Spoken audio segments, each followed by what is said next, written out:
momento são 18 horas, portanto são todos bem-vindos. Vamos dar mais alguns minutos para deixar que vão chegando. Vamos usar aqui o gerúndio como os nossos amigos brasileiros sabem tão bem usá-lo, para que se juntem a nós nesta tertúlia das inquietações pedagógicas.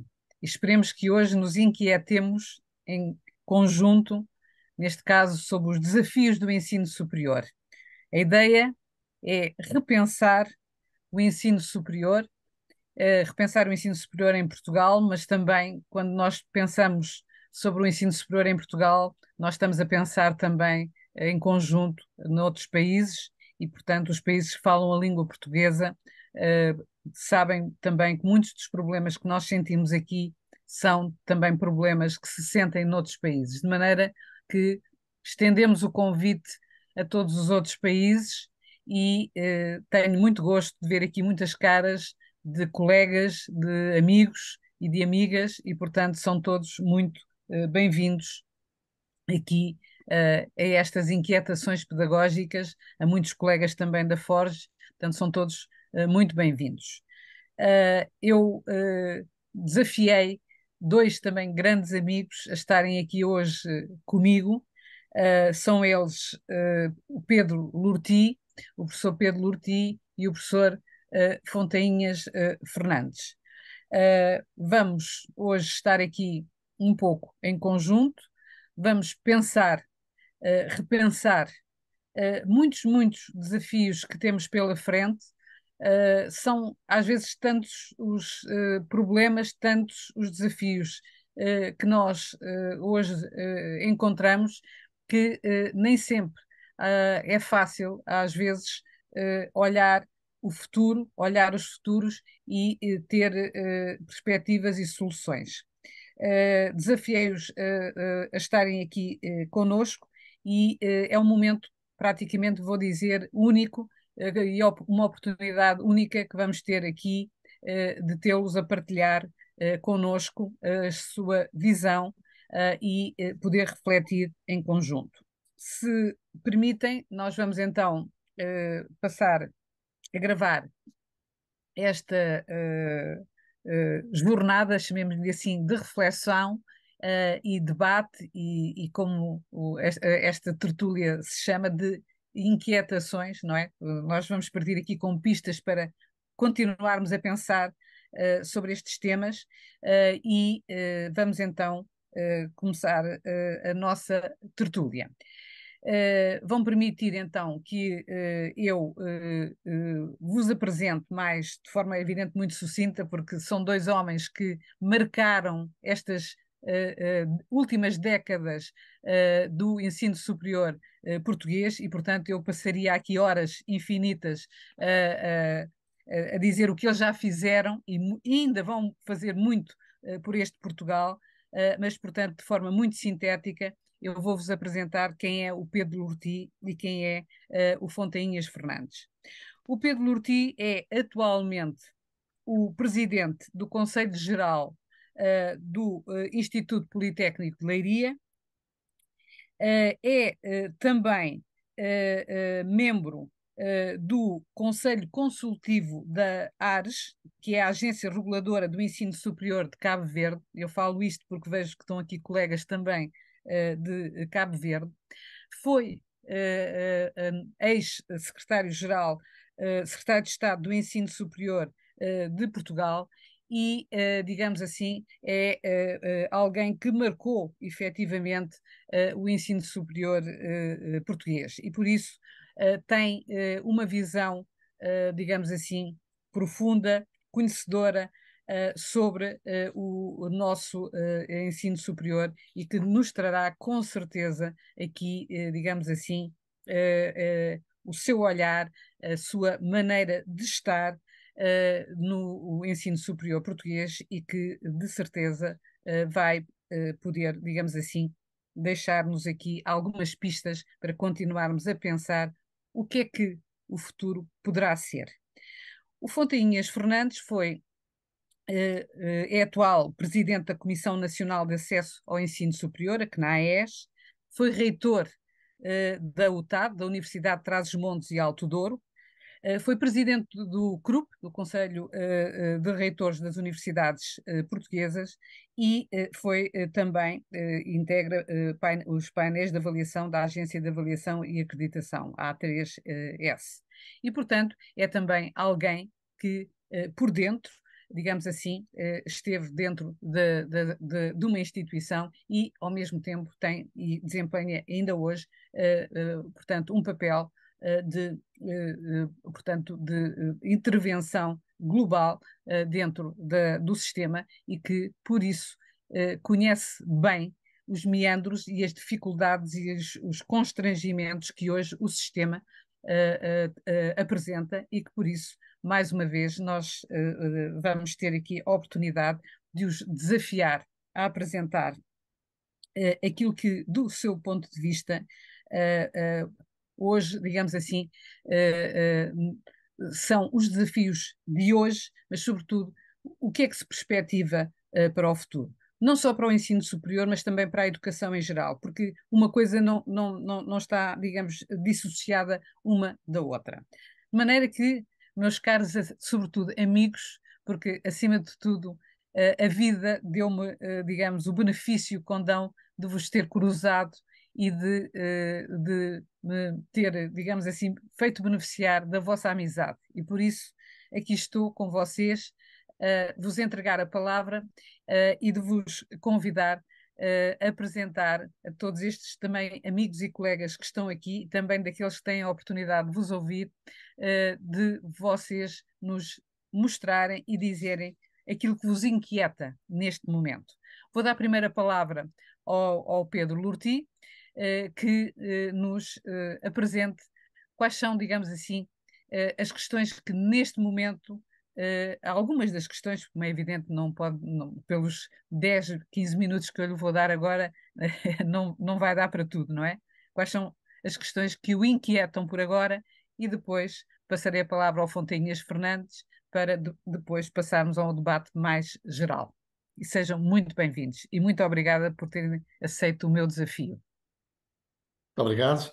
Obrigado, Luísa, pela apresentação. Eu vou usar, digamos, um PowerPoint, portanto, eu vou tentar partilhar, digamos, a minha tela, compartilhar, ok, já cá está, falta pôr isto em...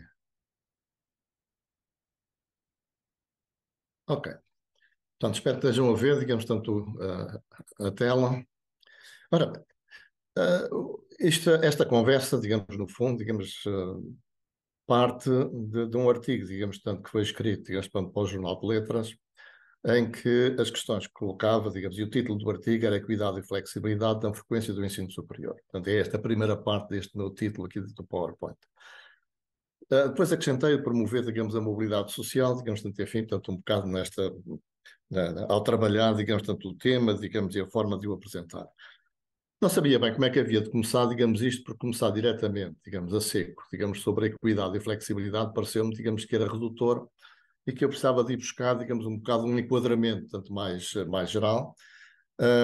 No artigo, digamos, fiz um parágrafo, digamos, de introdução, mas também só me davam 5.000 caracteres, portanto não dava para uma pessoa se estender muito. E aqui resolvi, digamos, tanto começar, também não me deixa, a Luísa também não me deixa estender muito, comecei, digamos, tanto por alguns desafios globais, portanto, e a educação. Portanto, são desafios, digamos, tanto que todos nós conhecemos, digamos, e que, mas que vale a pena, digamos, tanto explicitar, digamos, é o desafio do clima, portanto, do direito internacional. Nós hoje verificamos, digamos, tanto a violação, digamos, do direito internacional em várias situações, a dos direitos humanos, tanto desde os uigures aos Rohingya, portanto, enfim, está todo um conjunto, digamos, tanto de questões, digamos, que são colocadas. A questão das desigualdades. As desigualdades que, no fundo, digamos, têm crescido, sobretudo desde os finais do século XX, digamos, finais dos anos 80, eu diria, mais ou menos, que têm vindo, digamos, a crescer.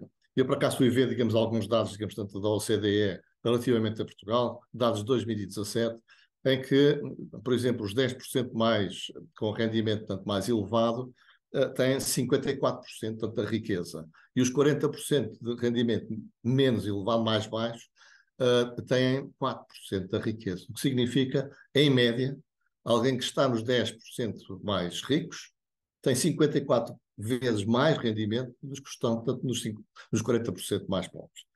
Portanto, as desigualdades é de facto uma questão importante, é uma questão, digamos, profunda, tem levantado, digamos, a muitas protestos, tem levado as pessoas a protestar. O racismo, as discriminações de género, de orientação sexual, enfim, podia acrescentar, digamos, aqui várias coisas. A educação tem, no fundo, contributos que pode dar, digamos, tanto para enfrentar, digamos, estes problemas. No fundo, vamos ao formar cidadãos que sejam ativos, informados, tolerantes, com sentido crítico, porque nós hoje o que verificamos, digamos, é que mesmo a ciência, com a evolução que teve, que com o conhecimento que existe, digamos, hoje, ainda há quem acredite que a Terra é plana. Portanto, quer dizer, de facto, quer dizer,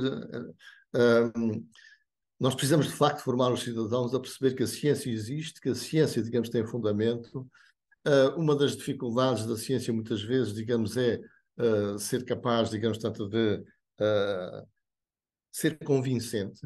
Nós vimos durante a pandemia, por exemplo, quando se dizia, digamos, tanto se falava, digamos, tanto nas vacinas e falava de uma série, digamos, tanto de questões, portanto, estudadas, digamos, pela ciência, não há certezas absolutas. A ciência, no fundo, tem hipóteses, tem propostas, tem o estado do conhecimento neste momento e isso levanta, digamos, tanto dúvidas ao cientista. As pessoas estão à procura de certezas. Certezas não é a ciência que nos dá. E o ensino superior, em particular, com a criação e difusão, digamos, do conhecimento, tem um papel, digamos, tanto importante. E há aqui um ponto, este da credibilidade do conhecimento científico, que eu julgo que é uma batalha que o ensino superior tem que travar, porque, como eu dizia, digamos, há pouco, ainda há muito quem acredite, digamos, tanto numa série de outras coisas, que não, digamos, tanto fazem parte, digamos, tanto do conhecimento científico. Ainda na questão, digamos, das desigualdades, se quiserem, digamos, há uma referência que por vezes, digamos, tanto surge, que em inglês, portanto, tem um determinado nome, eu traduzo diretamente, que é, digamos, a colagem, digamos, ao chão e a colagem, digamos, ao teto. Ou seja, a dificuldade das pessoas que estão com os rendimentos menores mais desfavorecidos saírem dessa situação e os que estão, digamos, com os rendimentos mais favorecidos enfim, descerem, digamos, tanto dessa situação. Isto é, no fundo, uma reprodução, digamos, tanto de uma geração para outra. Aliás, se olharmos para dados, portanto, de alguns estudos, pensa-se que levam 5 gerações a uma pessoa a poder sair, digamos, tanto da situação de desfavorecidos, portanto, até chegar, digamos, a um rendimento médio, portanto, do país. Portanto, há aqui muita coisa, digamos, portanto, para a gente pensar. Depois vou entrar, digamos, tanto na mobilidade social, que é, no fundo, digamos, a preocupação que me levou, digamos, ao artigo sobre a equidade e flexibilidade. Vou introduzir alguns desafios do ensino superior mais gerais, digamos, portanto, onde está também, digamos, tanto a equidade. E eu vou trabalhar muito, digamos, tanto nas questões, nestas duas questões, da mobilidade e os desafios do ensino superior, com documentos, tanto da OCDE, e vão perceber porquê, digamos, daqui a pouco. E, finalmente, a equidade e a flexibilidade, no fundo, é o cerne da questão. A mobilidade social, digamos, tanto que usando, digamos, aquilo que é a definição, digamos, da OCDE, no fundo refere-se à mudança de situação socioeconómica, seja em relação aos pais, seja em relação aos pares, não é? Portanto, seja inter ou intrageracional. Isto está relacionado com a igualdade de oportunidades. A OCDE, portanto, não usa muito o termo equidade, digamos, por vezes aparece, mas mais igualdade de oportunidades, nesta perspectiva de que as pessoas têm as mesmas possibilidades de sucesso na vida, independentemente da situação socioeconómica dos pais, do género, da idade, orientação social, raça, etnicidade, local de nascimento e mais outras situações fora de controle. Ou seja, é aquilo que eu falo, digamos, tanto, enfim, é o que eu costumo usar, digamos, é a equidade. E esta mobilidade social e equidade de oportunidades podem ser medidas de várias maneiras, tanto em termos de rendimentos, de classe social, mas também com outras dimensões. Recursos iguais, ambições desiguais. Eu julgo que este é um aspecto, digamos, também interessante, digamos, e que é também de um documento da OCDE, que diz que muitos fatores de desigualdade resultam, digamos, tanto da infância, e de facto, digamos, a questão da equidade, aliás, como eu digo no artigo, digamos, tanto que escrevi, não se resolve só no ensino superior, digamos, tanto, é preciso começar, digamos, tanto desde a nascença, no fundo, e no fundo, digamos, estes dados que dá aqui, digamos, a OCDE, em cada 10 crianças de origem socioeconómica privilegiada, portanto, um, peço desculpa, mas eu não vejo o quadro todo. Pá. 6, então, já passei para baixo, ótimo. 6 em cada 10, tanto de origem socioeconómica privilegiada, têm apoio em casa, enquanto que os mais desfavorecidos, apenas 3 em cada 10. E isso ajuda, obviamente, digamos, ao fim, ao leva a que as diferenças, as desigualdades se vão construindo, digamos, ao longo da vida. O estatuto socioeconómico, e acho que é um aspecto que para mim é interessante, condiciona também a ambição. Portanto, estes dados também da OCDE, cerca de metade dos jovens de 15 anos de famílias de baixo estatuto socioeconómico esperam completar o ensino superior, ou cerca de metade. No caso do estatuto socioeconómico alto, são 4/5. E isto, digamos, é interessante e há países, digamos, que têm investido nisto, nomeadamente conheço, digamos, tanto trabalho que tem sido feito, digamos, tanto na Escócia, nomeadamente com alunos do secundário, enfim, dos últimos anos, tanto do secundário, no sentido de eles perceberem que podem ter acesso ao ensino superior independentemente da origem, tanto de onde vem. Aliás, eu uso muito a Escócia como referência, portanto, nestas coisas, digamos, tem um trabalho, digamos, interessante. E tudo isto afeta, digamos, a vida, portanto, enfim, não vou repetir, digamos, aí, digamos, tanto a probabilidade, no fundo, de terem, de obter uma formação superior, digamos, tanto, depende muito, digamos, da formação superior também dos pais. Aliás, nós temos dados, digamos, em Portugal, por exemplo, são dados de 2019, digamos, tanto, em que 75% dos jovens que entram em medicina, que é um curso muito procurado, têm um pai ou uma mãe, ou os dois, com formação superior. Isto não tem nada a ver com a formação, digamos, da população em geral, portanto, ou mesmo, digamos, do grupo etário, digamos, tanto dos pais. Em contrapartida, digamos, tanto de enfermagem, 72% dos estudantes do primeiro ano de enfermagem não têm nem um pai nem uma mãe com formação superior. Eu julgo que isto é interessante, digamos, tanto ter estes dados em consideração, e daí a minha preocupação, digamos, com a questão, digamos, da equidade. E porquê é que eu vou buscar a OCDE? Porque a OCDE criou recentemente, digamos, um observatório de mobilidade e igualdade de oportunidades. Foi criado, digamos, tanto o ano passado, no final do ano passado, tem como objetivo, no fundo, ajudar, digamos, os países, digamos, tanto a obter dados sobre a mobilidade social e sobre a igualdade de oportunidades e compreender, digamos, os fatores que influenciam. Então, discutir as políticas que podem combater, digamos, tanto estas barreiras, tanto à igualdade de oportunidades e promover a mobilidade social, e analisar o papel da sociedade civil e do setor privado na promoção da igualdade de oportunidades. Portanto, é de facto, digamos, tanto me parece, digamos, algo de relevante, digamos, tanto, e que daí ter pensado, digamos, tanto em ir buscar os documentos, tanto pela OCDE. Nós sabemos, digamos, tanto que as grandes diferenças na distribuição de recursos económicos têm todos estes efeitos, digamos, tanto na... já isto para cima, outra vez. Eu estava a tentar, digamos, ver se... posso minimizar isto, desculpem lá. É isso, boa. Já fiz desaparecer, digamos, aqui as caras do meu ecrã. E, portanto, digamos, tanto, para combater, digamos, tanto esta, enfim, tanto desigualdade, falta de mobilidade social, no fundo, o que aqui se fala, digamos, é intervenções educativas, me parece que é importante, investimentos profissionais estratégicos, políticas de empresa e apoio social, e que, no fundo, pode ajudar, digamos, tanto a esta igualdade de oportunidades. Os desafios do ensino superior, portanto. Eu fui buscar mais uma vez no documento da OCDE, já tem uns anos, que é um documento, digamos, tanto de 2008.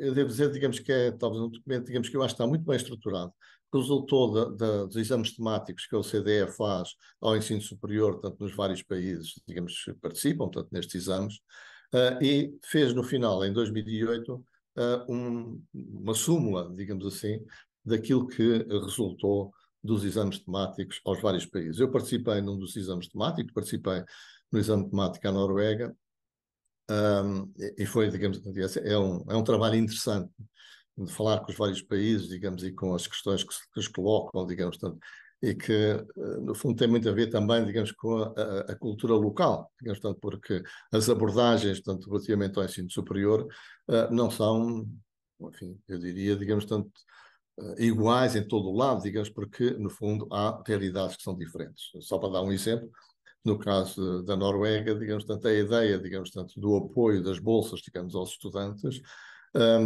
é, no fundo, no sentido de os autonomizar, digamos, da família e de poderem ter uma vida, digamos, tanto autónoma eles próprios. Portanto, já são adultos e, portanto, ter uma vida autónoma.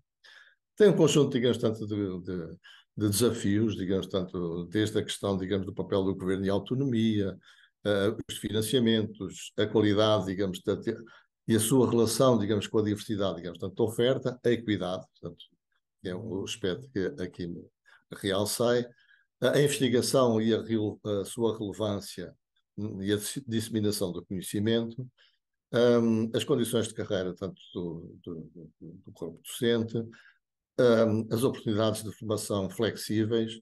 Aliás, neste aspecto da formação flexível, o que é interessante, enfim, na flexibilidade, toco nesse aspecto também, que é a questão, digamos, de encontrar formas diferentes em função de formas diferentes de organização da formação e da oferta formativa, em função, digamos, tanto do perfil, da realidade dos aprendentes, enfim, dos estudantes, digamos, tanto que os seguem.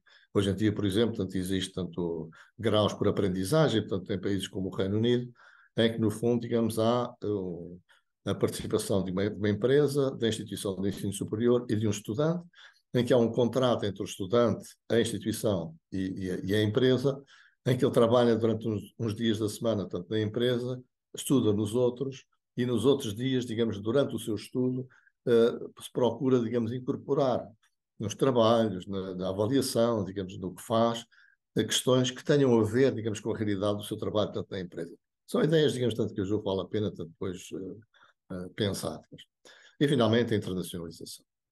Entrando aqui no meu foco, portanto, são basicamente duas questões, portanto, são aquelas que eu coloquei, digamos, tanto no artigo, da equidade e a flexibilidade, portanto, da oferta formativa. A avaliação da equidade, digamos, tanto da minha perspectiva, pode ser feita comparando a origem socioeconómica dos diplomados com a da população em geral. Aliás, no fundo, foi isso que está, digamos, tanto numa recomendação do Conselho Nacional de Educação, digamos, de que eu fui relator e que foi aprovada, portanto, em novembro de 2020. Isto parte de um pressuposto, é que à nascença somos todos iguais, pelo menos estatisticamente somos todos iguais, com o mesmo potencial de desenvolvimento. Não é por sermos mais ricos ou mais pobres que temos menos potencial, no fundo são as condições, são as condições que no fundo alteram a capacidade de desenvolvimento, digamos, de uns mais favorável, de outros menos favorável. E essas condições são condições, certas condições de equidade, podem ser objetivas, como estão aqui, já falei na escolaridade dos pais, as condições socioeconómicas da família, o grupo étnico, os apoios ao estudo, etc. Mas podem ser também, como disse há pouco, subjetivas, como a ambição para frequentar um curso superior e a convicção de que o ensino superior está ou não ao seu alcance. A equidade é um objetivo pelo qual é preciso lutar para irmos melhorando. Isto é um bocado, digamos, a ideia de que a equidade é um pouco como a democracia. Nós temos que lutar pela equidade, digamos, todos os dias. É um objetivo, tanto que a equidade perfeita, digamos, ou a democracia perfeita, portanto, não existe em sítio nenhum. Mas o ideal, digamos, é assegurar o máximo de equidade desde o início da escolaridade, o que não invalida, portanto, fazermos os esforços aqui no ensino superior. Esta é a recomendação, digamos, que eu referi, digamos, há pouco, que é o acesso ao ensino superior e a articulação com o ensino secundário, em que, no fundo, digamos, se dizia, digamos, bom, nós temos que partir do estudo dos problemas, das medidas que existem, das medidas que têm dado resultado e fixar metas para este resultado. Metas para a equidade, metas que têm a ver com a representação social, tanto do ensino superior. Há trabalhos, digamos, são medidas favoráveis, digamos, tanto, depois aqui também deste relatório, digamos, tanto deste projeto, ideias, que tem, digamos, 57 medidas, digamos, em 20 países, portanto, europeus, na África, na América e na Oceania também. E este relatório, digamos, de 2018, tanto da OCDE, que me parece, digamos, interessante para quem está interessado nestas coisas, que é a questão do elevador social, digamos, avariado. Certo? Aliás, eu escrevi nesta altura, aproveitando, digamos, nesta altura, enfim, já um tempo depois disso, mas quando li, digamos, o relatório, dois artigos, digamos, tanto que saíram tanto num jornal online, sobre precisamente o elevador avariado. Em Portugal, digamos, tanto este ano, digamos, tanto para o acesso ao ensino superior neste ano, criou-se um contingente prioritário de 2% para os candidatos beneficiários do escalão A da ação social do ensino secundário. O escalão A, para quem não sabe, digamos, tanto da ação social do ensino secundário, é aquele, digamos, para os que têm menores rendimentos e, portanto, é o que tem mais apoio. Tenho algumas dúvidas, digamos, tanto que esta medida, digamos, tenha exatamente os resultados que se pensa que possa ter. E entrando na flexibilidade, no fundo, digamos, a ideia, digamos, é basear as soluções e as ofertas nas necessidades, tanto dos estudantes. E os estudantes não são todos iguais. A flexibilidade de vias. Nós temos vias, no caso de Portugal, digamos, vias diversificadas, tanto no ensino secundário, com vias profissionais, artísticas especializadas, portanto, temos a via mais tradicional académica, digamos, científico-humanística, mas a ideia, digamos, é ver vias diversificadas, mas haver pontos entre si, a possibilidade de passar de um lado para o outro, digamos. Porque as pessoas aprendem de forma diferente, mas podem querer atingir as mesmas metas. A flexibilidade no acesso é que a avaliação seja compatível com a via de origem. No fundo, nós criamos em Portugal, digamos, tanto uns exames, digamos, tanto que permite, enfim, tanto o acesso para os que vêm das vias profissionais, através, digamos, tanto de um exame, tanto, mas essa solução, na minha perspectiva, tanto o Fontainhas, digamos, tanto poderá falar melhor sobre isto, mas na minha perspectiva não atingiu totalmente, digamos, do objetivo, ou não atingiu muito do objetivo que se pretendia, na medida em que muitos que vêm pelas vias profissionais acabam por fazer os exames da via científica-humanística, pura e simplesmente porque essa via lhes dá, digamos, mais aberturas, mais hipóteses de escolher, digamos, tanto o curso superior.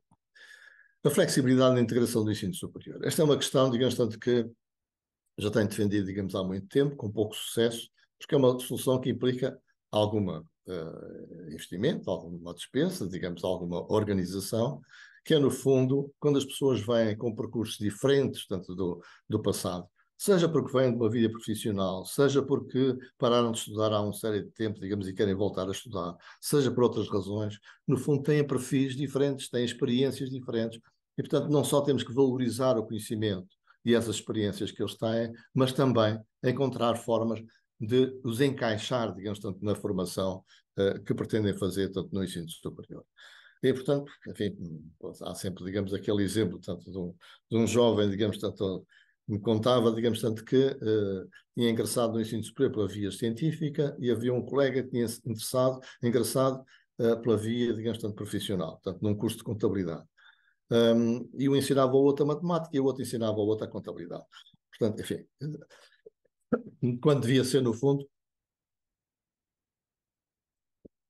a própria instituição que devia fazê-lo. E, portanto, flexibilidade na oferta, em termos de objetivos de aprendizagem e do modo de funcionamento dos cursos, como eu já referi há bocado, por exemplo, o exemplo tanto dos cursos para aprendizagem. E, na minha perspectiva, a flexibilidade de percursos, porque as pessoas aprendem de forma diferente, porque as pessoas, muitas vezes, digamos, tanto de níveis socioeconómicos mais favorecidos, fazem opções a pensar, digamos, que têm que ir trabalhar mais cedo e, portanto, mais tarde podem voltar, digamos, a querer trabalhar. E, portanto, digamos, esta flexibilidade permite ajuda à equidade, digamos, tanto a longo prazo. E para concluir, portanto, já gastei mais do que o tempo que a Luísa queria, portanto, a equidade, que há um crescimento das desigualdades, portanto, a partir dos finais do século passado, induzem a insatisfação e fazem perigar a própria democracia. Eu acho que muitos dos protestos que nós temos, digamos, assistido é, no fundo, as classes mais desfavorecidas a sentirem que são apertados do ponto de vista financeiro, digamos assim. E, portanto, as desigualdades, digamos, tanto crescentes, são um problema. Portanto, sei lá, o exemplo dos coletes amarelos, digamos, em França. Mas estas medidas, tanto, requerem estudo e definição de metas. Não é, digamos, tanto pôr o dedo no lado e ver para que lado é que vai o vento e tirar, digamos, uma medida. A flexibilidade tem custos, mas a repetência e os abandonos também têm custos. A flexibilidade, digamos, e a procura de soluções adequadas ao futuro dos estudantes favorece não só a procura do ensino superior por candidatos com percursos diversos, como o seu sucesso uma vez entrados no ensino superior. E, finalmente, digamos, este contingente prioritário de 2% para beneficiar da ação social escolar significa, pelo menos, isso parece-me já positivo, o reconhecimento que existe um problema de equidade, portanto, no sistema de acesso, digamos, ao ensino superior. A minha questão é se haverá coragem para aprofundar o assunto e encontrar os mecanismos que sejam mais favoráveis à equidade educativa e à mobilidade social. Deve ser, digamos, que a recomendação, digamos, tanto de 2020 teve pouco eco, diria eu, digamos, nas políticas, tanto em Portugal. Muito obrigado pela vossa atenção. Muito obrigada. Vou tentar hum, ups. Portanto, descompartilhar. Muito obrigada. Portanto, está aqui apresentado a primeira, digamos, inquietação, no fundo, como é que o sistema, digamos assim, cada vez mais não só cresce, é evidente que o número de estudantes no sistema de ensino superior atingiu um número nunca até agora, digamos, visto, e esse crescimento, como é evidente, deixa-nos contente, mas não só cresceu, como cada vez mais pode atingir camadas da população que até agora nunca tinham sido atingidas. E essa é a questão que aqui o Pedro Ortiz está a colocar. Vamos ver, e vamos ver como é que também não só elas entram, como depois o que é que estamos a fazer para que eles não abandonem, que apoios se lhes estão a dar, que tipo de ensino, etc. Portanto, está aqui colocado um problema que tem toda a pertinência. Vamos passar então agora ao nosso outro convidado, ao Fontainhas Fernandes, a quem eu peço que abra o som, não é verdade? E que nos traga também as suas inquietações. Como é que podemos pensar o presente e perspectivar o futuro do ensino superior em Portugal e não só? Como é que, digamos assim, podemos refletir sobre o que temos atualmente sobre o ensino superior português? Muito boa tarde. Na pessoa da Luísa Cedeira, cumprimento todos os presentes. Na verdade, já vi pessoas conhecidas e que são figuras ímpares, alguns que ainda estão no ativo, outros que já tiveram uma participação em tempos, e a todos deixo uma palavra amiga. Eu vou centrar a minha intervenção em 3 pontos muito claros e não vou recorrer a PowerPoint. O primeiro, acho que falta cumprir Bolonha. A segunda fase de Bolonha é o ponto central neste momento, em termos de grande desafio das instituições. O segundo ponto tem um desafio para Portugal, passa pela aprendizagem ao longo da vida, cumpridas as metas europeias em termos de número de diplomados e de jovens no ensino superior. Este é um desafio para os governos da Europa. E a terceira nota é a questão da sustentabilidade. E quando falo da sustentabilidade, não me quero referir apenas à sustentabilidade ambiental e à agenda da ONU, mas às diferentes vertentes da sustentabilidade. O que é que eu acho? Bolonha foi um processo que foi iniciado pelo José Mariano Gago, em Portugal.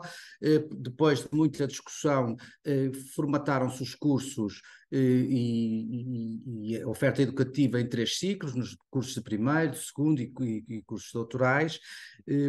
Traduziu-se numa segunda grande vantagem, que é consolidou a Europa. Há uma nova geração Erasmus em toda a Europa, que neste momento acredita na Europa, e só por isso a reforma de Bolonha já valeu a pena. Mas faltou a segunda parte da ambição dos ministros que assinaram a Declaração de Bolonha, que é a mudança da metodologia de ensino, a mudança do ensino-aprendizagem.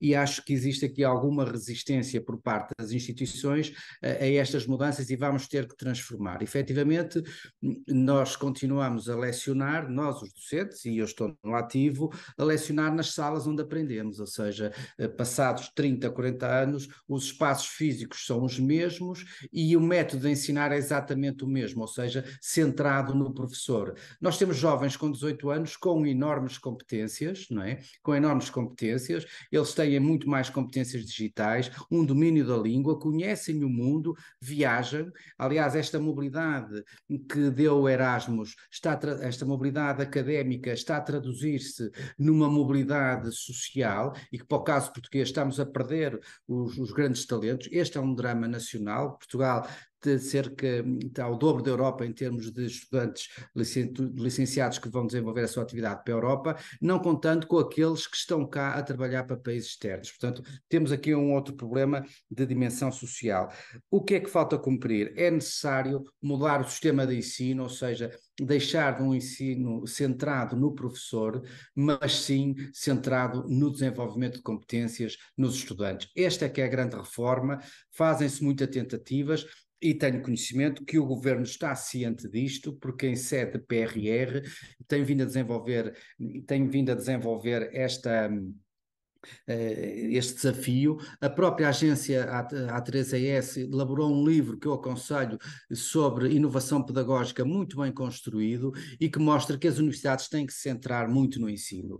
Ou seja, as universidades foram criadas para formar pessoas, apostar no ensino, mas hoje em dia começaram a apostar na investigação, na transferência de conhecimento, na valorização do conhecimento, e acho que nós, nas universidades, devíamos recentrar no ensino. O epicentro das universidades devem ser os estudantes, mas é preciso valorizar o papel do docente, ou seja, o docente está a transformar-se num burocrata, e isto pode, a médio prazo, trazer um problema muito grave.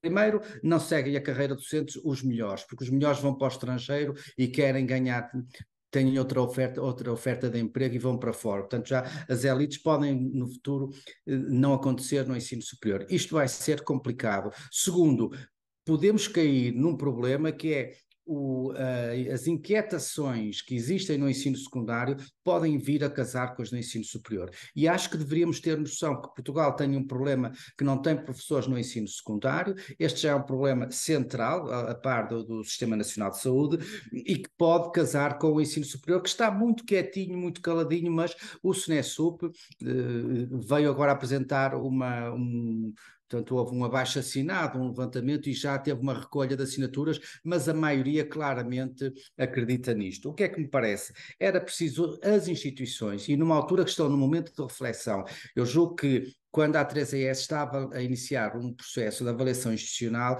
devia ser um momento para as instituições, na produção dos seus relatórios, repensar eternamente e criar fóruns de reflexão no interior das universidades. As universidades não, estão preocupadas, os docentes, em quê? Em preencher relatórios, fichas de unidades curriculares, avaliações de desempenho, que são tanta carga burocrática, que estamos a transformar nos autênticos transformadores de burocracia, e isto arrepia, e devíamos recentrar no ensino, ou seja, é preciso mudar o método de ensino-aprendizagem, o próprio formato dos cursos têm que ser redesenhados, é preciso dar mais flexibilidade curricular, o estudante ter um papel mais ativo na construção do seu currículo, esta é a minha opinião. É preciso criar espaços interdisciplinares para o desenvolvimento de competências linguísticas, interculturais. Acho que isto é muito importante, principalmente em algumas instituições em que estão muito mais próximas as faculdades entre si. É preciso fomentar a participação dos jovens na investigação, absolutamente determinante, e, claro, aquilo que toda a gente tem vindo a dizer, que é o desenvolvimento de competências transversais. O espírito crítico, a criatividade, a capacidade de diálogo entre disciplinas, o trabalho colaborativo, isto são sempre competências que é preciso introduzir. Portanto, eu acho que era preciso repensar os planos de estudos, não só adaptar em termos de conteúdos à modernidade, mas existir uma forte articulação com o ensino secundário. Dava aqui uma nota. Por exemplo, em França, um filho nosso que faça a biologia em França faz biologia e ecologia, e em Portugal continua a fazer biologia e geologia. Diga-me uma coisa, um aluno que está num colégio francês em Portugal não tem equivalência, não pode entrar num curso em Portugal porque fez num colégio francês com conteúdos diferentes.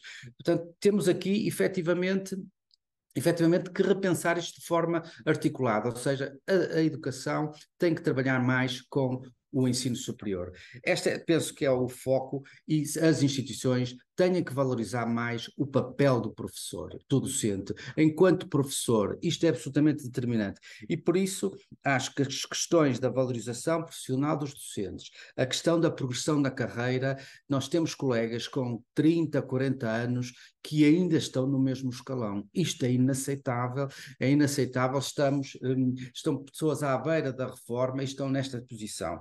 E isto era muito simples. porque quem lidera as instituições tem um instrumento que se chama avaliação de desempenho. E nessa avaliação de desempenho, por que não dar aqui mais peso ao ensino? Ou seja, alguém que é um bom professor, que se dedica, pode não ser excelente e não progride na carreira. Eu acho que isto foi dito, repare, isto está dito nesse livro que foi publicado pela Agência de Acreditação, que da Inovação Pedagógica, e que eu tenho vindo a seguir, que é preciso alterar os mecanismos de avaliação de desempenho dos docentes e centrar os docentes no ensino. Senão, qualquer dia, permitam-me aqui um parênteses, uma brincadeira que se costumava dizer que o país é todo muito, somos o país mais seguro da Europa, o país onde se vive melhor, mas depois temos a chatice do interior. E às vezes nas universidades é a mesma coisa, temos a chatice dos alunos. Pá, isto não pode ser. Portanto, a aula deve ser o mais importante para a nossa carreira, nós somos académicos, gostamos de ensinar e que temos que ser valorizados por isso e não pelas outras atividades.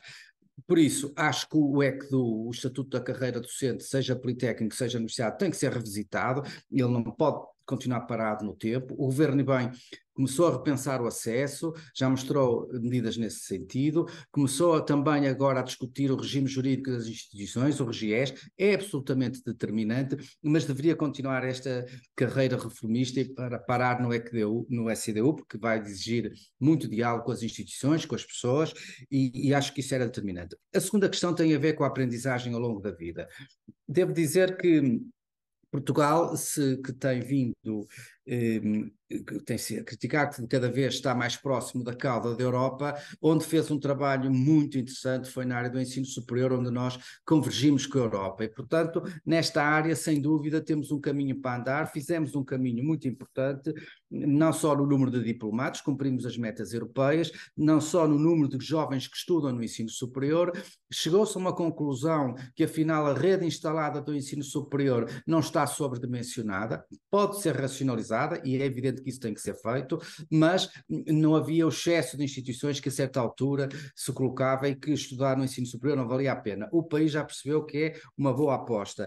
Onde é que nós temos e persistem déficits de qualificação? Na aprendizagem ao longo da vida, nomeadamente a nível dos nossos empresários. E, portanto, é preciso rapidamente que os países europeus, isto não só Portugal, que implementem aquilo que está previsto, o modelo das microcredenciais e apostarem em ritmos de formação para todas as organizações. As metas da Europa são de 60% da população empregada, que está empregada, tem que ter 60% em formação profissional.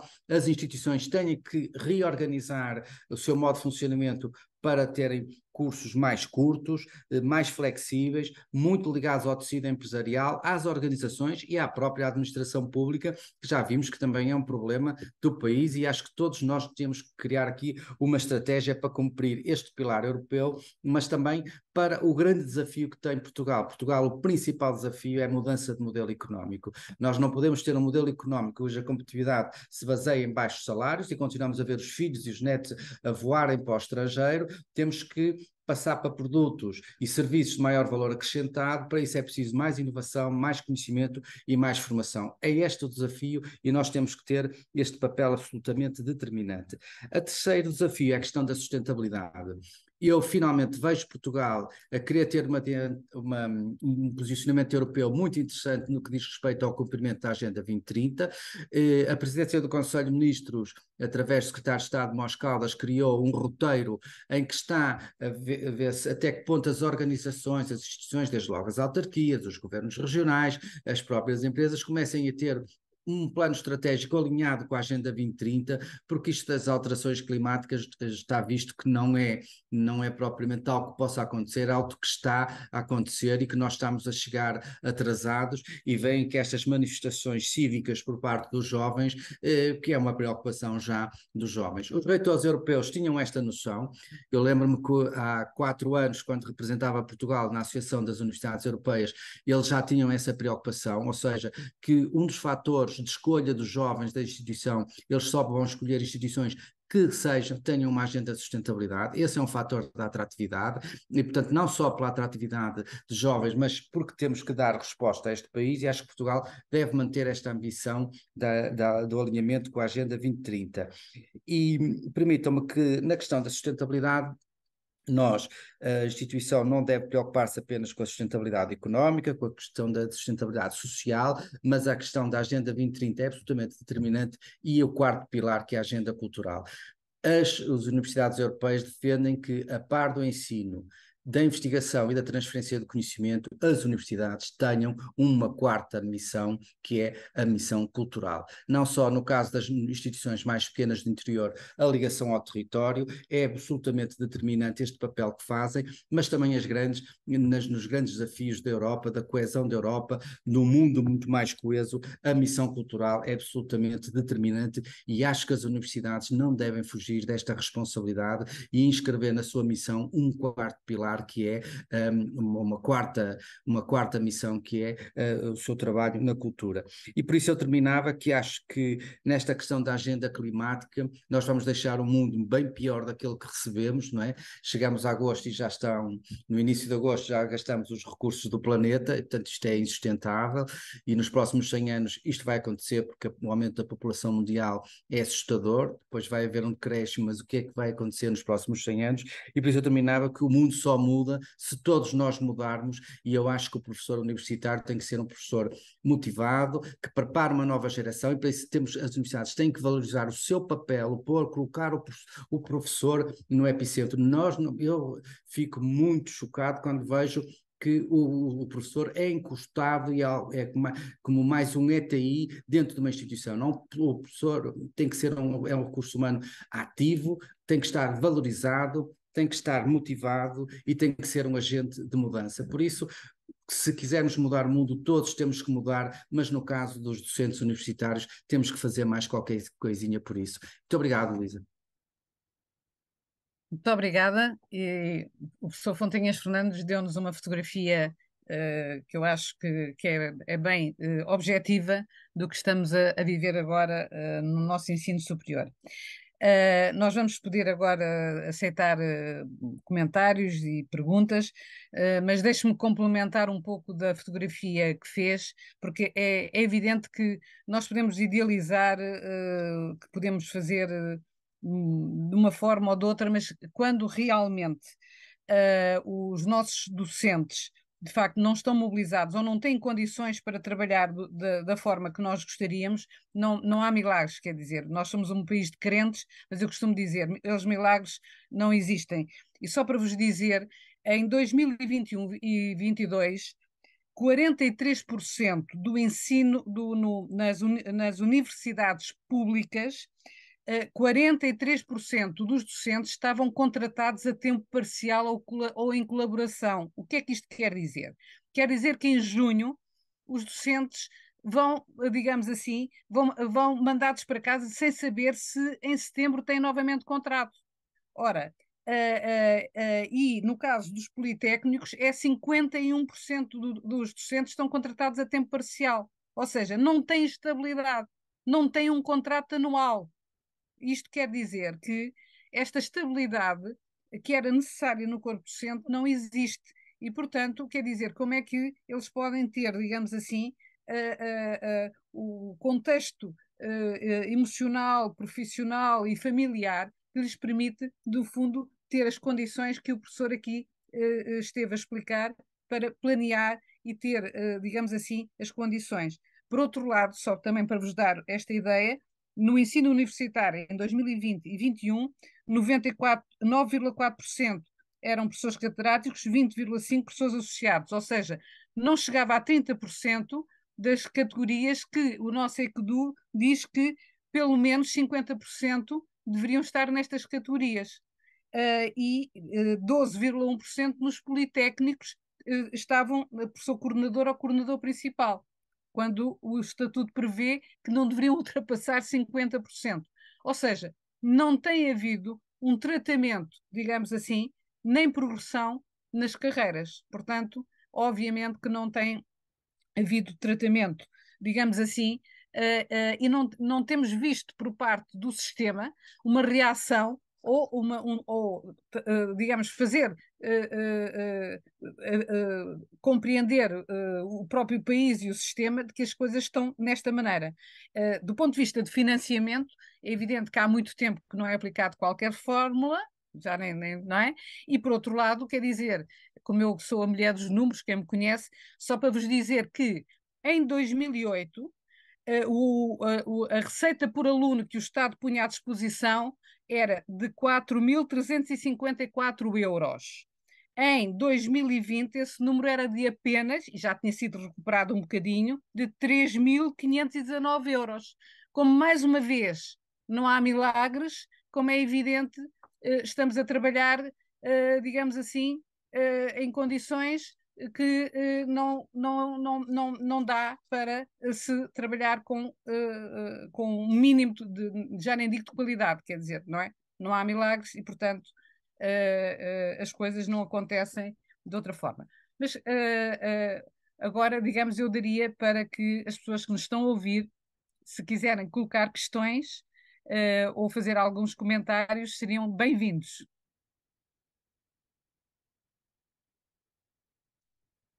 Alguém se prontifica?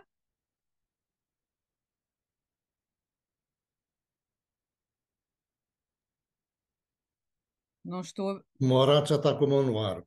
Muito bem. Vamos aqui, então. Olá, boa tarde. Boa tarde a todos. Seja muito bem-vindo, meu caro amigo. É bom ver aqui muitos rostos conhecidos e que têm andado muito ao ensino. E, em primeiro lugar, felicitar pela organização deste evento e pelas excelentes apresentações, quer do Pedro, quer do António. Gostei muito de os ouvir e, apesar de os ter ouvido já muitas vezes, aprendo sempre alguma coisa. Portanto, tem esse mérito de trazer sempre conhecimento novo a estas nossas partilhas, diria assim. Deixar apenas dois comentários. Um primeiro, relativamente ao que o Pedro apresentou, sobre o mecanismo dos 2%. O mecanismo dos 2%, como bem disse, foi o reconhecimento de um problema, não é? De uma desigualdade que efetivamente existe. Aliás, de dois problemas. Uma é a subrepresentação de alunos vindo de famílias carenciadas, portanto, subrepresentação no ensino superior, e, em segundo lugar, uma subrepresentação nos cursos mais competitivos, diria assim, desses mesmos alunos. Não é? É que, de facto, nesses alunos, nesses cursos de excelência, verificamos que estes tratos sociais não estão devidamente representados. E, portanto, este mecanismo serviu para uma experiência, uma pilotagem, diria assim, e os resultados que já temos, agora deste recente colocações, diz-nos já alguma coisa. O que nos diz, sumariamente, é que cerca de 40% dos alunos que concorreram por este mecanismo conseguiam alcançar os cursos sem ser pelo mecanismo. Ou seja, não precisavam do mecanismo para alcançar as colocações que afinal conseguiram alcançar e, portanto, com classificações superiores a 17, como nota final do último colocado. Mas cerca de 60% não tinham qualquer hipótese. E estamos a falar de largas centenas de alunos. Portanto, houve aqui alguma eficácia do mecanismo. Embora este mecanismo, como sabem, não foi obrigatório, todas as instituições aderiram, é verdade, mas nem todos os cursos estiveram à disposição dos alunos, e nem todos os cursos entraram neste mecanismo. Para dizer que isto foi pensado e está em curso um programa de assistência técnica que foi recentemente aprovado pela Comissão Europeia, em que vamos trabalhar com a OCDE, que vai ser apresentado no próximo mês e que a ideia é exatamente essa, é trabalhar em Portugal durante 2 anos, ouvindo os mais diversos stakeholders em todo o país, e também de outros países, não é? Especialistas de outros países, também perceber como é que outros trataram problema idêntico, que soluções adotaram, não é? E tentarmos, daqui a 2 anos, ter uma política, enfim, mais fundamentada, como dizia o Pedro e bem, estudar-se a questão de uma forma mais aprofundada e percebermos se é este mecanismo, se é outro, enfim. Depois também já temos resultados deste próprio mecanismo que nos habilita a decidir melhor. E, portanto, esse é um caminho que está a ser feito. A segunda questão que gostava de dizer tem a ver com o que o António também disse acerca da inovação pedagógica, não é? Eu acho que a inovação pedagógica, a mudança já está a acontecer. Não é algo que se decreta, não é? Portanto, isto não vai lá com um decreto. Devo partilhar muito sumariamente e convidar-vos para que no próximo mês, provavelmente no início do mês, vamos ter a apresentação dos resultados de um projeto que aconteceu nos últimos 3 anos, que se chama Link Me Up, e que foi realizado em 13 politécnicos ao longo destes últimos 3 anos, com uma metodologia finlandesa que se assenta em processos de cocriação, em que envolveu empresas, largas centenas de empresas, milhares de professores, muitos milhares de alunos, e, portanto, foi um projeto interessantíssimo, que teve benchmarking de vários países, e que era bom olhar para os resultados do projeto. Isso já está a acontecer na mudança dentro das instituições. Isto aconteceu com novos processos de ensino-aprendizagem, os professores estão a adotar essas metodologias, portanto, é algo que está a acontecer. Não é?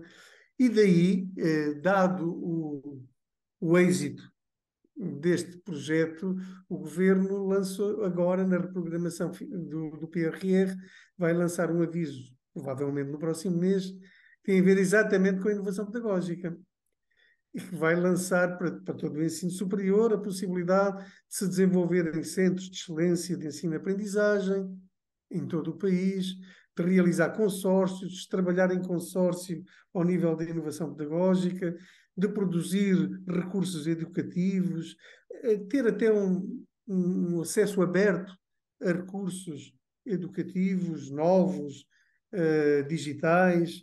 Portanto, há aqui toda uma possibilidade de acelerar essa mudança. No fundo, este mecanismo pode ajudar a acelerar a mudança. Mas, como dizia o António bem, isto tem que acontecer por iniciativa das instituições e dos professores, de valorizar o ensino dentro das instituições. Não é? Enquanto a vertente científica for decisiva para a avaliação dos professores e para a sua progressão das carreiras, não é? E não, ou contar muito menos a componente pedagógica, é difícil mobilizar os docentes para esta área, como é evidente, não é? E, portanto, eu acho que as coisas estão a acontecer, mas compete-nos a todos nós, não é? Dentro do nosso espaço de ação, fazer por isso, não é? Mas fico satisfeito pelo que o tema já é inevitável, eu diria. O tema está em cima da mesa, está a ser discutido e bem discutido, e é inevitável. Já agora deixar só uma nota final do tempo parcial que a Luísa disse. Atenção que no tempo parcial, nestes números 50%, 40% e qualquer coisa por cento, cerca de 30% é obrigatório. Nós temos que ter nas instituições o tempo parcial dos nossos especialistas que vêm de fora contribuir para o ensino prático e trazer o know-how de fora para dentro. E, portanto, haverá sempre, e ainda bem, uma componente Sim, há uma forte. componente que é trazer especialistas do É, exterior, mas isso e, era uma ideia generosa para trazer especialistas de fora. Só que o que se passou foi que, por falta de financiamento das instituições, as instituições têm vindo a recorrer cada vez ao parcial para poder, digamos, a fatura, digamos, a ser, sobretudo, de sim, é pessoas que verdade. não têm Não, vindo. não está esgotado e o tema faz sentido, ok? Faz todo o sentido. Mas há esta componente e Infelizmente. nos politécnicos acentuou-se com o ter muitos cursos técnicos superiores profissionais, que assenta muito nessa modalidade. Uhum. E, portanto, vai sempre existir. Certo? Não é por falta de dinheiro, é mesmo por opção, Sim, neste a tipo parte, a componente é essa, mas a outra deste é tipo de também. cursos. Mas haverá sempre uma parte que é preciso Certo? tratar. Já agora deixar pronto, a informação que faz parte deste pacote de reformas para o próximo ano, a revisão do ECDU e do ECDESP. Portanto, isso está, obviamente, na linha da reforma, porque não fazia sentido mexer no RGES sem olhar para o ECDU e para o ECDES. Estatutos da carreira docente. São instrumentos que fazem parte todos do mesmo pacote e, portanto, acho que é importante. Muito obrigado. Eu agradeço ao professor Joaquim Morato, e como estamos Obrigado. aqui com muitos colegas que também são de outros países, o nosso colega e amigo professor Joaquim Morato é atualmente o diretor-geral do Ensino Superior. Eu agradeço muito a sua contribuição. Obrigada. Então vou passar aqui à nossa colega Cristina Gomes da Silva, se ela quer intervir, por favor. Olá, Luís, olá a todos e a todas. Obrigada. Eu achei, é evidente que a iniciativa é importante e é importante nós continuarmos a discutir as questões relacionadas com o acesso, as questões que o Pedro colocou há pouco, mas eu gostava só de fazer aqui um sublinhado relativamente a algo que o professor Fontanhas Fernandes referiu e que tem a ver com uma frase que ele utilizou, que foi temos de recolocar o epicentro da nossa atividade no ensino.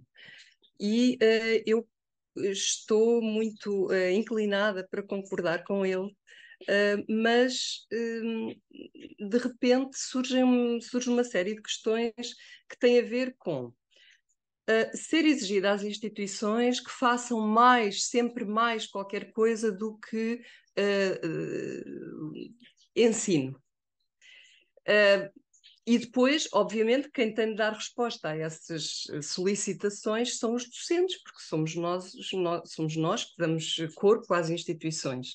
Portanto, é-nos exigida a prestação de serviço à comunidade, o desempenho dos cargos dentro das instituições, a inovação. Mas agora, o que é que nós podemos fazer? Em sede de avaliação de desempenho, obviamente que podemos reduzir o peso atribuído às outras componentes, mas depois na avaliação institucional isto pesa. Portanto, se não fizermos, depois pesa, porque nós não temos trabalho, serviço para apresentar nas outras dimensões que são exigidas. E depois como é que nós vamos arranjar tempo para introduzir nas nossas práticas as dimensões de inovação que nos são solicitadas e que nós sabemos que fazem falta. E aquilo que o professor disse há pouco, estamos no fundo a lecionar, não é bem como aprendemos, porque cada um aprendeu na sua instituição e as instituições são diversas, mas que espaço é que nós temos para inovar? Que espaço e que tempo e que condições? E estes 50% e 40% de que tu falaste, Luísa, relativamente aos tempos parciais, na minha instituição, por exemplo, ano passado tínhamos quase 80% de contratados no conjunto dos docentes que eram necessários para garantir as atividades letivas na Escola Superior de Educação de Setúbal, que é onde eu estou. Portanto, ou nós repensamos as nossas condições de trabalho e dentro das instituições isto é primordial e a inovação não pode ser qualquer coisa que vem de fora, ela tem que surgir de uma necessidade interna para darmos resposta àquilo que queremos ver transformado nas nossas práticas, no entendimento que temos do que é ensinar, do processo de ensino-aprendizagem, as questões da mobilidade que o Pedro falou. A mobilidade às vezes também se joga dentro das instituições porque as condições de aprendizagem não são as mesmas e, se bem que este discurso cole mais facilmente aos outros níveis de ensino, no ensino superior ele também acontece. As condições de aprendizagem muitas vezes são deficitárias. E só para rematar, e porque estou a ver ali a Teresa de Matos à minha frente, eu costumo dizer, e já uma vez lhe disse, que pena a gente não ter um MEM no ensino superior ou um MEM para o ensino superior. Eu acho que podíamos fazer caminho por aí. Era só isto. Obrigada. Obrigada. Portanto, temos aqui, portanto, mais colegas. Portanto, a Leonor Santos quer intervir, por favor. Boa tarde a todos e a todas. Eu gostava de agradecer aos dois relatores que intervieram inicialmente, porque tiveram a capacidade em tão pouco tempo fazer referência a uma diversidade enorme de problemas e se calhar em cada um deles nós poderíamos ter uma tertúlia para discutir em maior profundidade, mas isso não é possível e, portanto, eu vou focar-me num aspecto singular e que, se os relatores assim o entenderem e desejarem, o comentem. E, portanto, o que neste momento, de facto, estou interessada é no modelo, ou no regime de acesso ao ensino superior. E, para não complexificarmos o tema, restringia ainda e pensava nos alunos que vêm das vias científico-humanísticas, só para simplificar a questão. E sabemos que nos últimos 100 anos o regime de acesso ao ensino superior em Portugal não mudou de forma significativa. O modelo é sensivelmente o mesmo, com pequenas diferenças.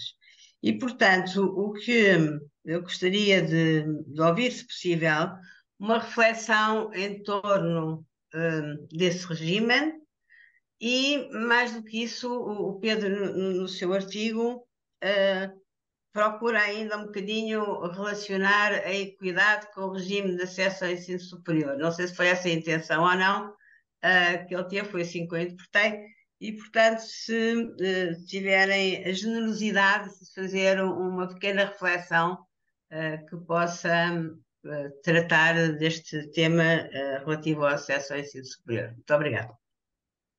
Obrigada, Leonor. Temos só aqui mais uma. Ana Carvalho pretende fazer alguma pergunta? Não, deve ter Só posto. uma colaboração muito rápida, professora. 1 minuto. Agora? Então, estou a ouvir. Agora? Estou a ouvir. Ótimo. Sim. Diga. Sim. Não, é só para reforçar o que os dois professores, cada um no seu modo, colocou, a importância do desenvolvimento das soft skills. E se, pelo menos no Brasil, não temos visto aqui, se e quando ela for desenvolvida até na educação de base, com o desenvolvimento das soft skills desde a base, nós vamos ter aquela tão sonhada lifelong learning, dentro e fora das organizações, porque nós já vamos ter plantado isso nos alunos. Era isso. Muito obrigada.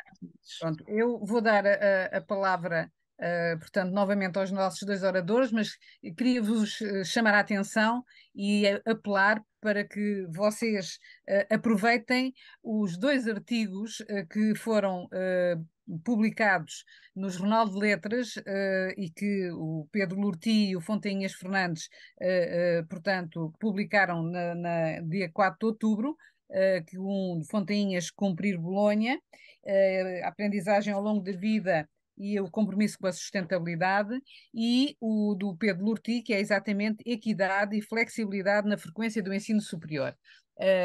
Apelo para vocês lerem, porque de certeza vos vai enriquecer. E agora, meus amigos, Pedro e Fontainhas, a palavra é vossa.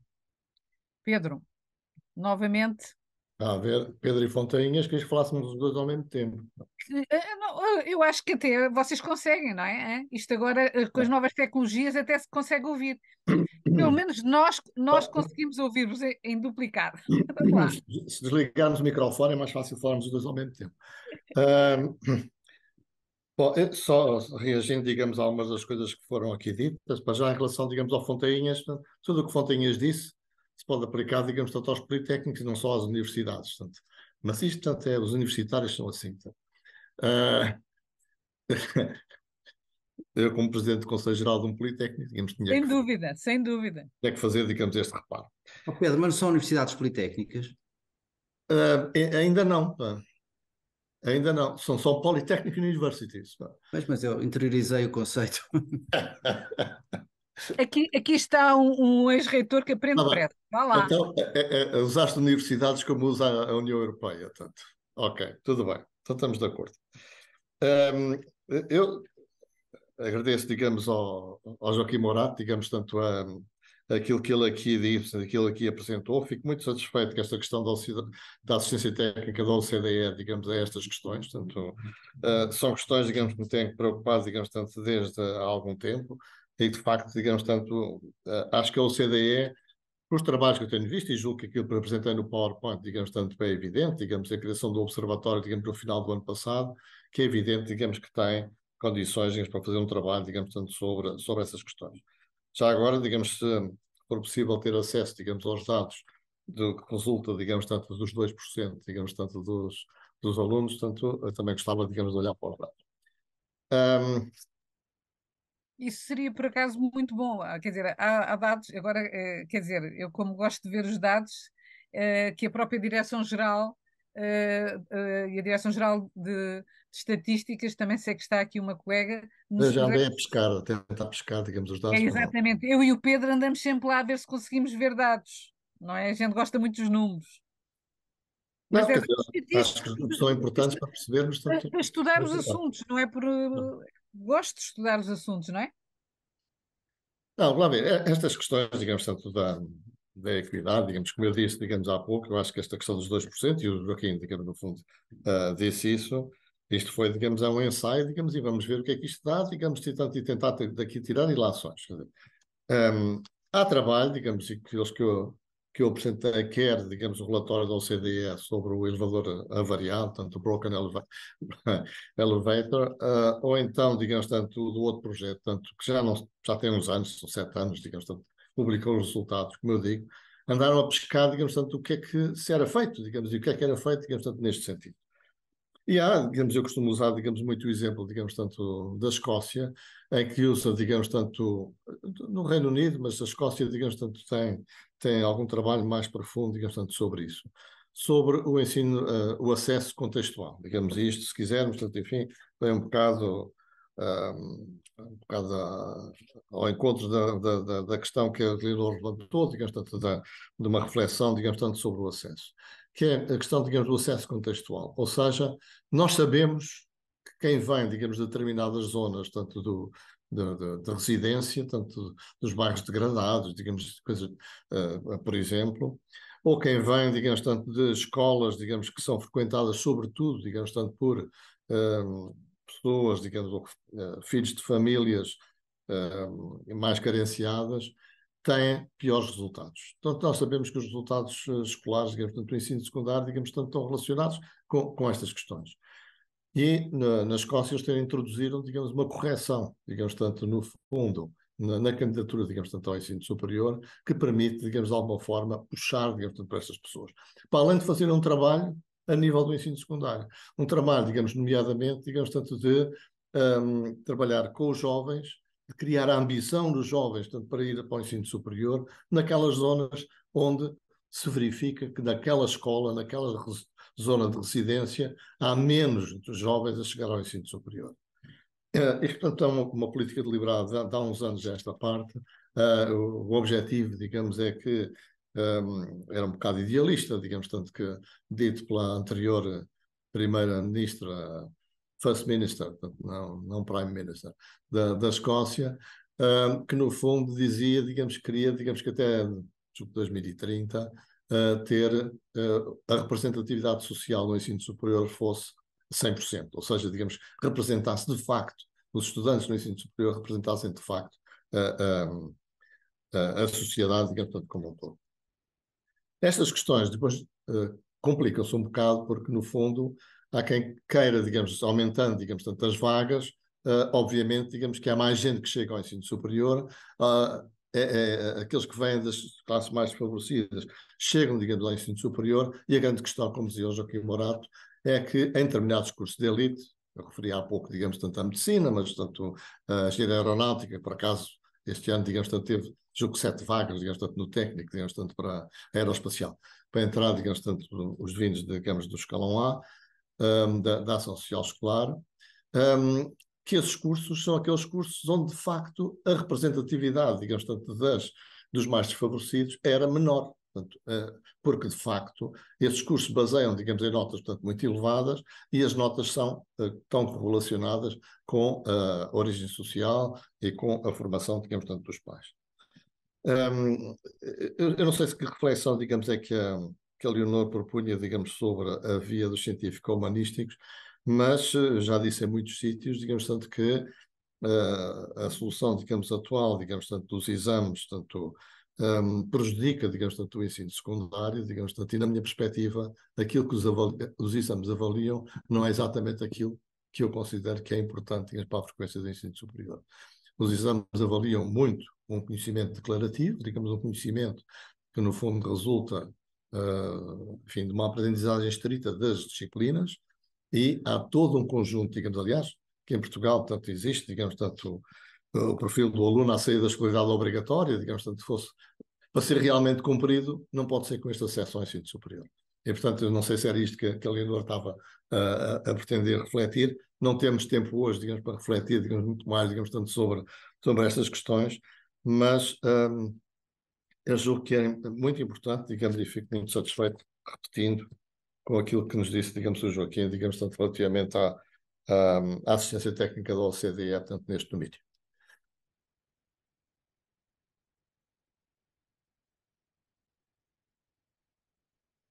E, portanto, eu ficava por aqui, tanto...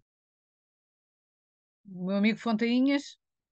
Eu gostava de deixar aqui 3 notas. Primeiro, da primeira intervenção do nosso diretor-geral, do Joaquim Morato, ele disse aqui que o governo vai lançar agora na fase de reprogramação do PRR quatro avisos, um deles na inovação pedagógica. Eu acho que é um sinal claro que as instituições têm que agarrar esta oportunidade. Mas também queria dar os parabéns, eu sei que ele está distraído, mas é que um dos outros 4 é ligado ao setor agrário, e o governo, ao lançar um PRR só para o setor da agricultura, que é um setor onde há uma baixa procura e que, não obstante, nós só fazemos parte de 1,5% do PIB, é absolutamente estratégico para a ocupação do território e para o desenvolvimento de um país. Acho que também é um sinal que há áreas onde o acesso ainda é um problema e a atração de alunos ainda é um problema e merecem um olhar diferente. E, portanto, acho que o governo, destes 4 programas, um para o setor agrário, outro para a inovação pedagógica, está no caminho correto, e acho que nós não devemos estar aqui só a mostrar o papel do lado negativo. Eu vou para o lado positivo, acho que isto são 2 oportunidades para as instituições, nomeadamente para a minha, que tem uma forte componente agrária. Relativamente à questão da colega Cristina Gomes da Silva, eu gostava de deixar muito claro o seguinte: ainda há aqui, seja nas universidades, seja nos politécnicos, a noção que o bom docente universitário, seja do politécnico, seja da universidade, eu não queria gastar muito tempo nos atributos, é aquele que tem muitos artigos, e vamos para uma prova de agregação e parece um contador, aquilo parece um contador de artigos do Citation Index, e depois vê-se em quantos projetos, onde há para aí 20 pessoas num projeto, que eu não sei como é que cabe lá tanta gente, na prestação de serviços. E os artigos, se repararem, antes os artigos científicos tinham 2 ou 3 autores, agora já tem um comboio de 3 linhas. Portanto, há aqui já um negócio à volta disto. Há um negócio porque pagamos para publicar, há negócios porque partilhamos, fazemos consórcios para escrever artigos, e parece que o bom universitário ou o bom politécnico, como quiser dizer, é aquele que tem muitos artigos. Eu não me revejo nisto. E o bom professor? Eu tenho 62 anos, ainda hoje me recordo dos meus professores, foram as minhas referências. Foram as minhas referências, ainda hoje os sigo, os conselhos, aquilo que eram e que me deram. Portanto, eu acho que pensar que há pessoas que querem ser bons professores, deixem-nos ser bons professores. E acho que isto era muito importante dizer. Dou outro exemplo da prática que se passa, que é, eu quero fazer agora uma sabática, tenho que fazer uma planificação científica, mas eu não posso fazer uma sabática pedagógica para mudar o meu modelo, para mudar o programa da disciplina. Eu já fiz a agregação há 20 anos, para mudar a disciplina, para criar um novo modelo de ensino. Reparem, as minhas turmas agora não são as turmas de há 20 anos, em que eram todas do Concurso Nacional de Acesso. Nós temos alunos de maiores de 23, temos alunos que vêm dos PALOPs, temos alunos que vêm do ensino profissional, temos alunos, uns que vêm com biologia, outros venham sem biologia. E como é que nós metemos tudo numa sala com 50, 100 alunos? Isto é uma coisa que não faz sentido. E, portanto, quando se fala numa reforma pedagógica, à partida, nós temos que perceber que dos 50 alunos de uma turma ou dos 40, eles não vêm todos do Concurso Nacional de Acesso. Por isso, não venham de vários cursos. Até é preciso diferenciar estes mecanismos, é preciso repensar a forma de ensinar e de como organizar o calendário letivo, não é? E, portanto, ainda muitas das vezes, por uma questão economicista, ainda se juntam turmas do curso A com o curso B e portanto, aumenta-se a complexidade. Agora, reparem, então eu vou ensinar a um aluno que fez biologia em Portugal, que fez biologia e geologia, da mesma forma que a um aluno que fez no colégio francês, que fez biologia e ecologia. que já mudou, mas na filosofia é a mesma coisa. Na filosofia, o conteúdo, por exemplo, na geografia, o aluno que fez geografia em Portugal dá as NUTs 2, o norte, o centro e o que fez no colégio francês em geografia, lá não há NUTs. Portanto, estão a ver o sistema de organização. Portanto, é estas turmas que nós vamos ter no futuro. E, portanto, eu que queria dizer à colega é que eu acho que nós temos que ser nós a dizer, epá, nós queremos ser professores, devemos valorizar o papel do professor, o professor tem que ser uma referência e por isso deve ser, se queremos que os alunos estejam no epicentro da universidade, temos que ter professores motivados e que gostem de ensinar e que não queiram só prestar serviços e por causa dos overheads e esta política da economia do conhecimento. Eu acho que temos que defender o professor e por isso acho que nos fóruns onde eu vou intervindo, vou defendendo, vou amanhã iniciar um novo ciclo que são as avaliações institucionais e esta vai ser uma das minhas preocupações nas instituições. O que é que faz para manter os professores motivados? Isso acho que é absolutamente determinante. A questão do acesso, eu já também acabei de dizer aqui um pouco, ou seja, nós ainda estamos muito habituados a ter uma turma de 40 alunos que se venham todos do Concurso Nacional de Acesso de Portugal. O futuro não vai ser este. Vão ser alunos que são, como é que nós vamos atrair os filhos da diáspora, dos filhos dos imigrantes? Se quisermos retornar outra vez com a massa cinzenta, eles venham com programas diferentes dos portugueses. É preciso repensá-lo. Queremos continuar com os maiores de 23 e os do ensino profissionalizante, que é a oportunidade que temos para continuar, para não existir perda de alunos. Como sabem, vamos ter 30% de quebra demográfica em alguns distritos e a base de captação de cada vez é mais regional. Portanto, nós temos que diversificar. É evidente que foi feito um primeiro passo, um debate sobre o acesso ao ensino superior. Acho que foi um bom princípio pelo governo, mas é um debate que tem que ter continuidade porque, e daria para um programa mais específico, pode ser um desafio para a Luísa Cerdeira, mas acho que as instituições de ensino superior têm que ter um papel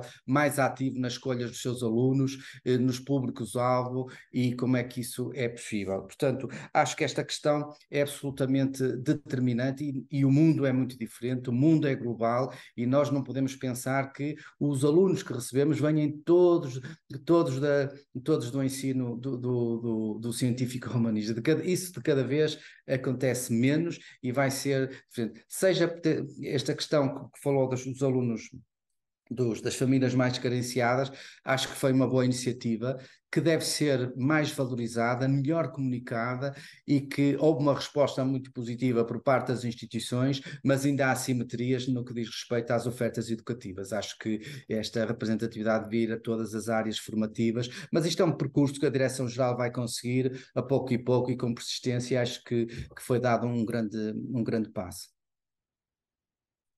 Muito obrigada. Eu julgo que aqui os dois nos deram, digamos, novas temáticas para próximas tertúlias, possivelmente, e, portanto, há aqui muito para continuar a discutir.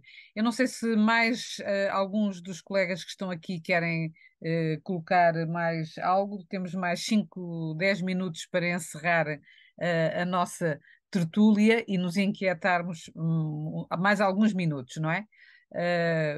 Portanto, não sei se haverá aqui mais alguém que queira colocar aqui aos nossos colegas. Eu penso que já tocaram aqui mais algum assunto em relação ao Regiésio, ao modelo de governação, digamos, ou de governança, como alguns também querem dizer. Não sei se vocês querem aqui apontar mais alguma coisa. Também já responderam, não é? Mas não sei se querem avançar com mais alguma coisa. Vocês têm bastante experiência nesta matéria, não é? O Conselho de Reitores penso que fez chegar hoje mais uma tomada de posição. Não sei se vocês querem se pronunciar sobre esta matéria, não é? Eu acho que relativamente ao RGES há questões centrais que é preciso. Desde logo, ser mais frontal que foi o Conselho de Reitores, não é? Que é o próprio método de eleição do reitor. Nós não podemos ter reitores ou presidentes politécnicos, como é que chamam, eleitos por 25 pessoas, ou seja, 12 pessoas encontram-se numa mesa, 13, e decidem, fazem um acordo pré-nupcial e elege-se um reitor e depois o reitor está refém de quê? De um programa, compromissos com 13 pessoas. É muito curto. Eu acho que uma academia uma academia é muito mais vasta, nós somos muitos e acho que se eu na minha junta de freguesia o meu voto vale tanto como a pessoa que trabalha aqui ao meu lado, como é que no caso das universidades isso não acontece? Portanto, maior representatividade, um colégio eleitoral mais alargado, acho que é absolutamente determinante. Depois há sempre uma questão que é o mandato do reitor. O reitor deve fazer 1 ou 2 mandatos. 2 mandatos de 4 anos ou 1 de 7, como a Inglaterra. Porque muitas das vezes o primeiro mandato é meio mandato, ou seja, está a começar a trabalhar e quando chega a meio já está em campanha eleitoral e quando dá por ela no segundo mandato já está tudo a pensar em quem vem a seguir. Portanto, este é sempre um assunto, eu fiz isto de uma forma... Agora, o que é preciso aqui no RGES é absolutamente também ter um modelo muito mais aberto e dinâmico e com mais autonomia. Eu vou dar o exemplo, nós não podemos, em universidades em que têm faculdades com autonomia administrativa e financeira, não é? Comparativamente com instituições em que têm escolas ou faculdades com menor dimensão, que é o caso, por exemplo, no caso da Universidade de Trás-os-Montes.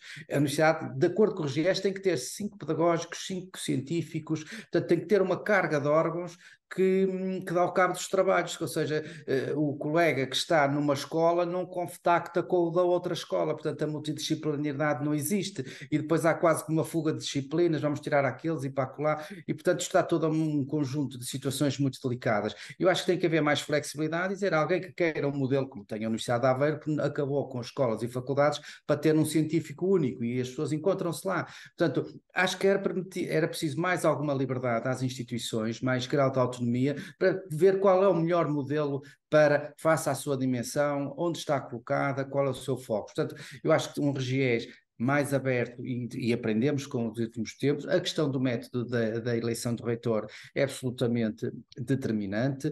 A questão da autonomia e a questão são pontos que são absolutamente importantes. Acho que foi feito um bom debate nacional. As próprias instituições, a maioria delas fizeram debates internos, eu participei em alguns. É um bom momento para as instituições repensarem e acho que a Comissão tem feito um trabalho muito interessante e, além disso, permitiu a toda a gente transmitir a sua opinião, que deve ter sido, talvez o Morato possa ter uma experiência melhor porque faz parte da Comissão, mas para compilar todos os contributos não deve ter sido Não vai ser fácil. O nosso amigo Pedro Murti. Eu podia só acrescentar, digamos, eu estou de acordo, digamos, com o Fontainhas relativamente ao método de eleição e, sobretudo, retirar, digamos, tanto o peso que tem dos Conselhos Gerais, a minha experiência de Conselhos Gerais, de tirar dali o peso, digamos, tanto da eleição do Presidente ou do Reitor. Porque, no fundo, isso faz com que as listas que se candidatam, portanto, sobretudo, digamos, a pensar, digamos, na eleição, portanto, do Presidente ou do Reitor, portanto, criando partidos, digamos, por este ou por aquele, digamos, logo, digamos, à partida, e a eleição, digamos, tanto, de facto, prejudica, digamos, tanto o funcionamento do próprio Conselho Geral. Há uma outra questão, digamos, tanto que se retirarmos a eleição fica talvez menos aguda, digamos assim, que é que muitas vezes há discussões, digamos, tanto nos Conselhos Gerais, e depende de Conselho Geral para Conselho Geral, mas em alguns Conselhos Gerais em que as discussões, digamos, tanto são muitas vezes discussões em que os externos têm dificuldade, digamos, em participar. Há questões, digamos, que são questões, digamos, tanto internas. E eu acho que fazia falta, se calhar, digamos, e essa pode ser, digamos, uma opção, ou é, digamos, em 2 câmaras, em que há uma câmara interna, digamos, tanto em que a câmara interna, digamos, tanto permite dirimir todo um conjunto de questões que têm, sobretudo, a ver com o funcionamento interno, tanto da instituição, e depois, digamos, tanto ter, digamos, uma participação, tanto dos externos, tanto a outro nível, portanto, enfim. Mas isto, sobretudo, digamos, eu acho que deixem as instituições ensaiar soluções. No fundo, digamos, deixem-nos organizar, já não é trabalhar neste caso, é organizar. Deixem-nos organizar, no fundo, no sentido de tentar encontrar soluções e ensaiar essas soluções, ver o resultado que dão, digamos, as soluções. E como dizia o Fontainhas, de facto, digamos, o RGES é extremamente rígido e tem modelos, digamos, que não se adaptam a todo o tipo, tanto de instituição, tanto de ensino superior. Portanto, basicamente, digamos, tanto, sobretudo com a minha experiência mais recente, em termos de Conselhos Gerais, digamos, essa é, digamos, uma questão. Há outras questões, digamos, porque quando eu estive ligado ao Conselho Pedagógico, digamos, tanto do técnico, a certa altura, fizemos uma reorganização, digamos, tanto do Conselho Pedagógico, muito baseado, tanto nos representantes, tanto dos estudantes, digamos, e que compor o conceito pedagógico a partir, digamos, tanto da base, e depois, digamos, tanto corrigir, já não foi possível. Portanto, foi preciso alterar, digamos. E era uma forma, digamos, de fazer participar, digamos, os delegados, que eram eleitos, que se fazia formação dos delegados no início, digamos, do ano, quando eles eram eleitos, para saberem, digamos, o que é que podiam, onde é que podiam ir, o que é que podiam recorrer, digamos, o que é que podiam fazer e quais eram também as suas responsabilidades. Que era, digamos, tanto, e, portanto, foi uma construção, digamos, do conceito pedagógico a partir dos delegados de ano, delegados de curso e depois delegados enfim, daí saíam, digamos, tanto os representantes num conselho pedagógico. Era outro Mas formato, só para dizer, era outro modelo. precisamos de flexibilidade. No fundo, basicamente, digamos, é isso. Muito bem. Pronto, eu penso que foram aqui, digamos, tocados muitos assuntos e tópicos. É evidente que é sempre quase impossível tocar todos os assuntos, mas penso que saímos daqui muito mais enriquecidos em relação a muitas questões que foram aqui levantadas. Eu agradeço muitíssimo ao Pedro Lorti e ao Fontainhas Fernandes. Penso, como já sabíamos, que são dois dos principais atores que tocaram e estiveram e estão no nosso ensino superior. Vamos com certeza continuar a contar com eles para nos ajudar a repensar o ensino superior em Portugal. A todos os outros colegas que estiveram aqui, um grande obrigada. As inquietações pedagógicas vão continuar a tocar nestes e noutros assuntos. Já estamos a pensar noutros textos para o Jornal de Letras, para outras tertúlias das inquietações. A todos vocês, um grande obrigada por estarem aqui e vamos continuar inquietos e a trazer temáticas que nos preocupam e que vamos continuar a partilhar entre nós. Um grande obrigada e até sempre e vamos continuar por aí. Obrigada.